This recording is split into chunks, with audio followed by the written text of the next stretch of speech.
Hostage-taking, a political move so old yet still so terrifyingly effective. You might think it's the stuff of spy novels or blockbuster films, but history? Oh, history wrote the playbook long before Hollywood ever called action. In the real world, power isn't always traded across polished tables in fancy conference halls. Sometimes it's taken at gunpoint, behind locked embassy doors or inside summit chambers, just like the plot of G20. But here's the twist. The movie isn't as fictional as you think. The events of Tehran, 1979, the US Embassy siege, were the blueprint. A real-world masterclass in using fear, patience and politics as weapons. And Rutledge? He just modernized the manual for the crypto age? This is where fiction mirrors fact. And that's exactly the kind of untold connection we explore here on the Griot Chronicles. So if you love history that feels more like a thriller than a textbook, hit that subscribe button and buckle up. Because today we're decoding the real-world roots behind the G20's most audacious hostage plot. On November 4th, 1979, a quiet morning in Tehran turned into a defining moment in modern political history. What began as student protests against US interference in Iranian affairs suddenly exploded into something far more dangerous. A crowd breached the gates of the American embassy, overran the compound and took 66 American diplomats and citizens hostage. For 444 days, the world watched a new kind of war unfold. Not fought with bombs or tanks, but with human lives, television cameras, and relentless psychological pressure. The hostage-takers weren't faceless terrorists. They were students, young, defiant, and determined to humiliate a global superpower. And they succeeded. The images of blindfolded Americans lined up and helpless spread like wildfire across global newsrooms. For the first time, the world saw how hostages could become bargaining chips in a larger geopolitical game. The crisis reshaped US-Iran relations, toppled a sitting US president, and redefined diplomacy as the world knew it. More than just an attack, it was a statement. In the new age of global politics, you didn't need an army to control the conversation. You just needed hostages.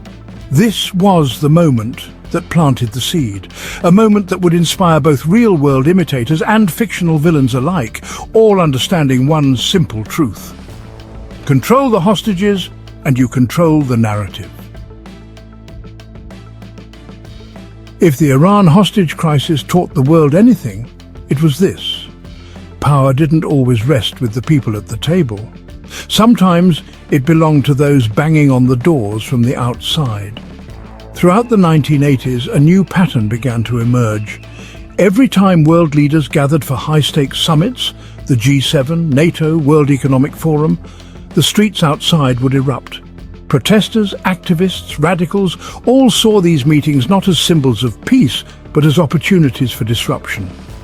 The G7 summit in Toronto, 1988, what should have been another polished gathering of global decision-makers turned into a war zone of chants, barricades and riot police. It wasn't just about foreign policy or economic strategy anymore. It was about optics. The world was learning that the backdrop of a summit could shift public perception just as much as any press conference. Protests became organized, strategic and media-savvy. Sometimes it wasn't enough to hold a sign. Sometimes you needed to hijack the stage, take over the airwaves, or create a scene so big it couldn't be ignored. The lesson was clear. The world's most powerful conversations were no longer safe behind closed doors. The outside world had learned how to crash the party, and history would never look at international summits the same way again. When Edward Rutledge storms the G20 summit in G20, it feels like pure Hollywood fantasy. A villain seizing the most secure room on Earth, holding world leaders hostage and rewriting the rules of global power.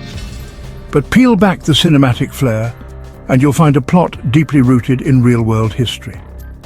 Rutledge's strategy wasn't born from fiction. It was borrowed, refined and upgraded from a long line of political power plays.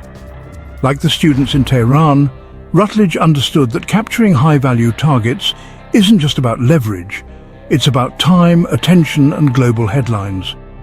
But where the Iranian revolutionaries were driven by ideology, Rutledge added another layer: economics.